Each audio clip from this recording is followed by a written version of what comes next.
Hello again, and welcome to week 4, and we will explore Confucius political thought.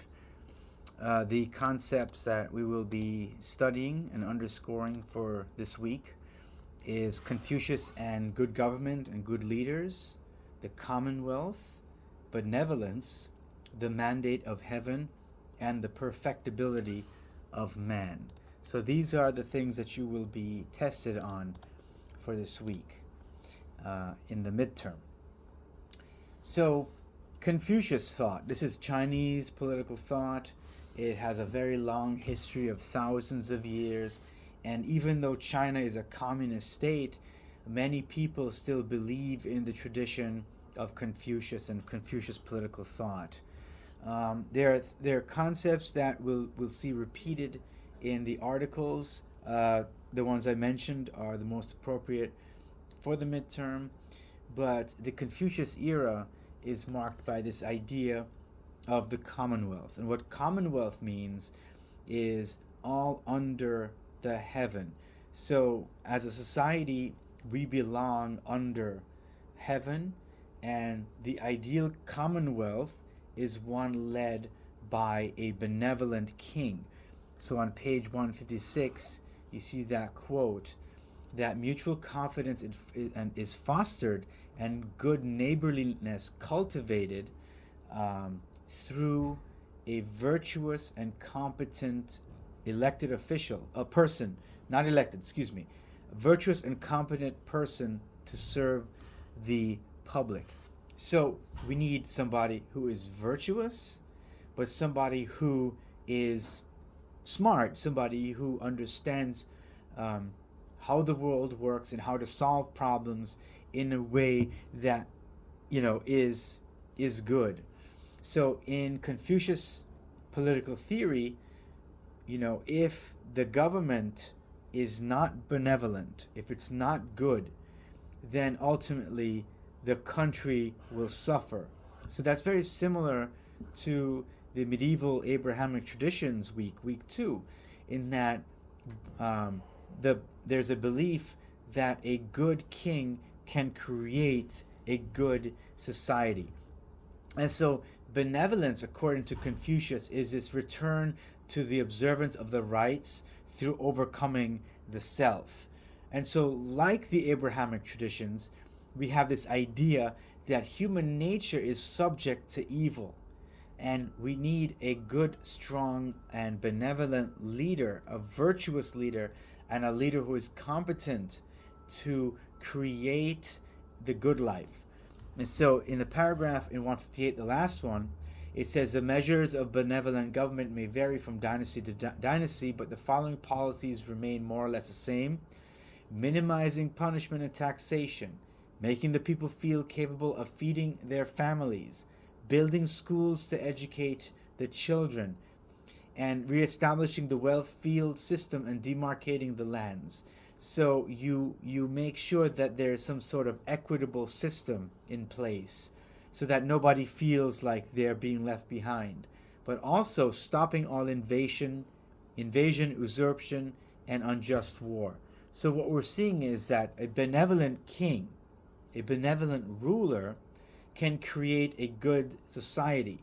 And so when we talk about Confucius theory, we talk about the rule of virtue. So benevolence is the most important virtue for Confucius regarding the leader. So the primary virtues must include filial piety, fraternal duties, loyalty, kindness, righteousness, sincerity, trustworthiness, humility, diligence, gentleness, perseverance, respectfulness, and deference, and as well as other wonderful things. So Confucius says that a virtuous leader makes himself the example for others to follow. So by nature the gentleman is like the wind, and the small man like the grass. Let the wind sweep over the grass, and it is sure to bend. So if the leader is good, then his behavior will then lead other people, the small man or the citizens to also follow that example. That's the most important thing and concept for Confucius. The next thing that's important is this idea of meritocracy.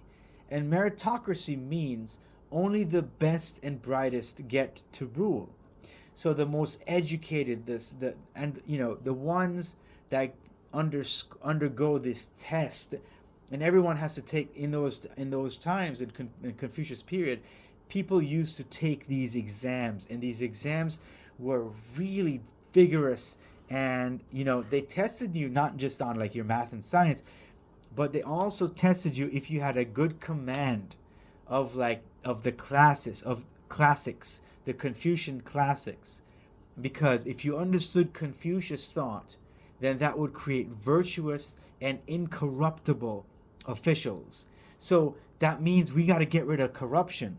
So Confucius was all about trying to get rid of the nastiness of human nature and create a better leader, a better quality of leader, and of course that led to a better quality of country. So it led to a virtuous system. And there's a lot of so that was from the article by Yi Hua Jiang. Now we're going to turn to the article entitled Confucian Thought, with the introduction. And this goes deeper into some of the major concepts I just highlighted. So this idea of having a natural harmony. There has to be a natural harmony linking man, nature, and the cosmos. And through that connection, we have society. And so man by nature, again, is a social being. And that natural order in the universe should be reflected in all human relations. But Confucius says, in order to understand government, in order to really appreciate benevolent government and the role of the ruler and the role of the ruled, we first have to understand the family. And so the family unit is a primary social unit, and those relationships are they don't change over time. They remain constant. You have the husband-wife relationship, the parent-child, the elder brother, younger brother, and friend. And so these roles that we have are purposeful in that the father teaches us to be good. The father teaches the son to be good, just like the governor or the ruler teaches the ruled to be good.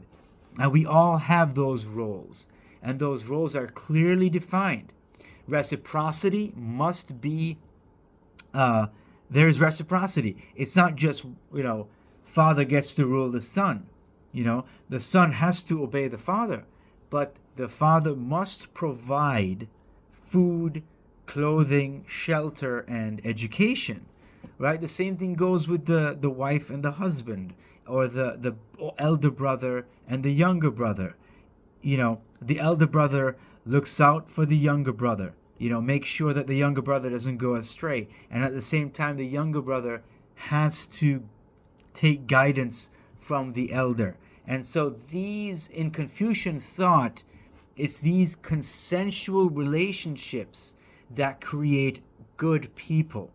And so the state is the guarantor of the people's welfare, just like the father is the guarantor of the welfare of the children.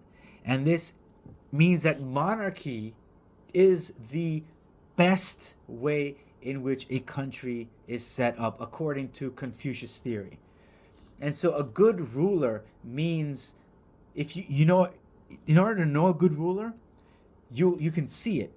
A good ruler means that there's going to be a stable government, a stable country, that there's going to be social order, that there's going to be a happy population, that the population will grow as a result, and people will be attracted to that country and they will invest in that country, for example, and that would increase and further foster the people's welfare. So good leaders create good countries and protects the people's welfare. And the mandate of heaven is a very, very important concept. It's justifying the right to rule. It's this idea that if the government is good, then the state will enjoy all the fruits of a productive and happy and virtuous society, as I just mentioned.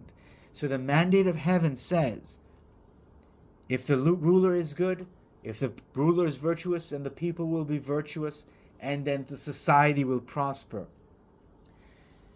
If the ruler is bad, and the ruler actually inflicts damage on the population, then the mandate of heaven will be lost. So the mandate of heaven is a source of legitimacy. The mandate of heaven is basically this: you have the right to rule. And how do we know? Because look how prosperous your country is. Look how happy your people are. If you lose the mandate of heaven, that means you lose the right to rule. And you only lose the right to rule if your country is, for example, suffering. So if there's famine, if there's floods, if there's social instability because of tyranny or excessive taxation. So the mandate of heaven requires there to be some consent by the population, but that population must understand that the leader must obey the leader, but the leader must be virtuous. So fear of losing the mandate of heaven creates a beneficial society. And so in many ways, governments in China back then, they levied very low taxes. And so what would that mean? That means that the people would keep their money, but at the same time, they couldn't provide all the services. And sometimes the officials, even though they were supposed to be the best and the brightest, they ended up extorting money from the people. So this idea of the mandate of heaven is very important, because the main function of it is legitimacy. So it's also like in the Bible, in the Hebrew Bible, in the Judges. When there was a good judge, the people behaved well, and there was prosperity. The moment there was a bad judge, or the moment people decided that they weren't going to follow the precepts of God, then calamity ensued. The same thing applies here in the idea of the mandate of heaven. So the role of the government is to ensure that people are virtuous. More importantly is the concept of the perfectibility of man. It's a very important concept. So Confucius believed that if the leader was good, and he taught people to be good, then this would transform the people. If the leader was bad, this means that the man would be evil, and then that would lead to disorder. So it's a very important thing to underscore. Man can be perfected by the state, by the leader, through self-cultivation and the practice of rituals.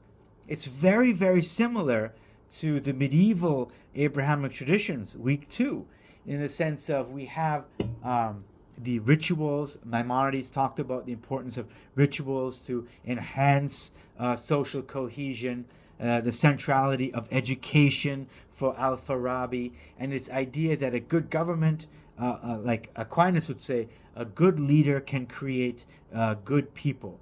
So for Confucius, the Confucian thought, the state is to educate and transform the people. So that means that human nature is malleable, but originally it could be considered evil.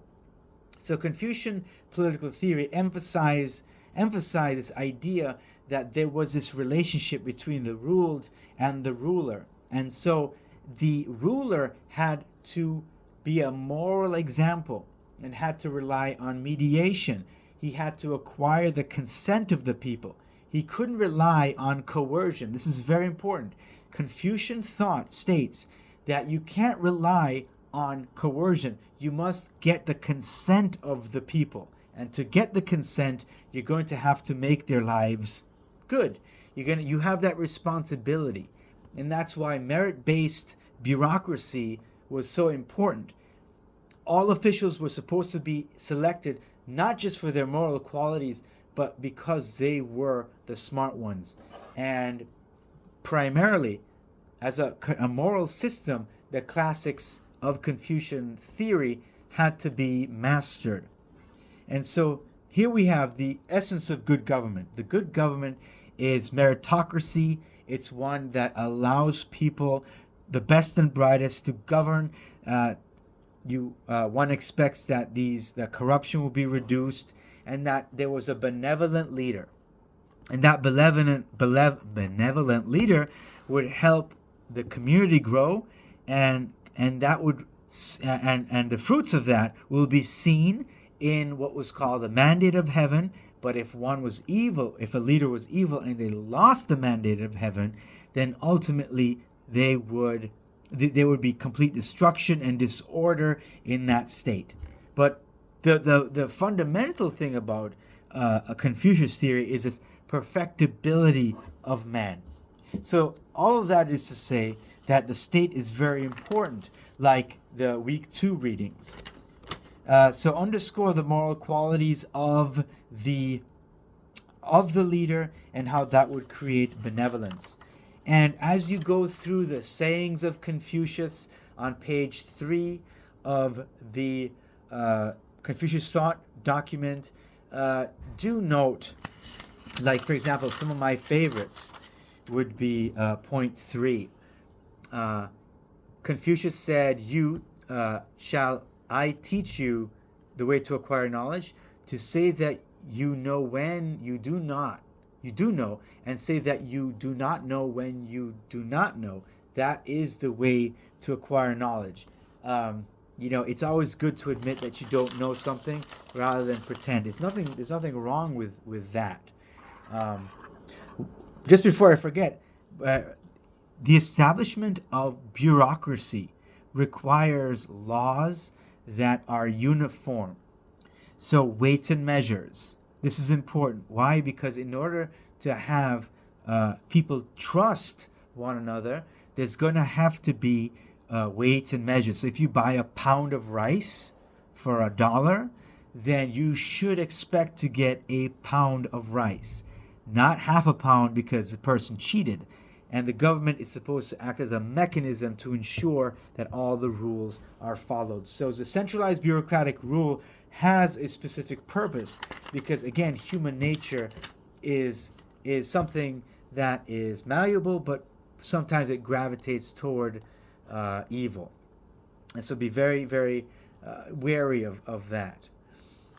And so government exists to promote good behavior and to educate. So Confucius said, lead the people with governmental measures and regulate them with laws and punishment, and they will avoid wrongdoing, but will have no sense of honor and shame. Right? Lead them with virtue and regulate them by the rules of propriety, and they will have a sense of shame and moreover set themselves right. So you can't simply punish people into being good. You're going to have to set the good example, lead them with virtue, and that will regulate them and regulate their behavior.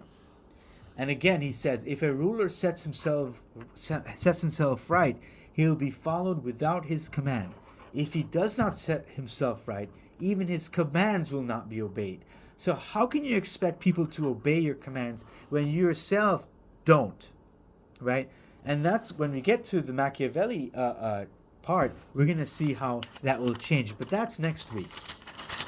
For now, I want you to go through those readings, go through the concepts again in the study guide, come back, re-listen to this lecture, and so those points can gel. Thank you.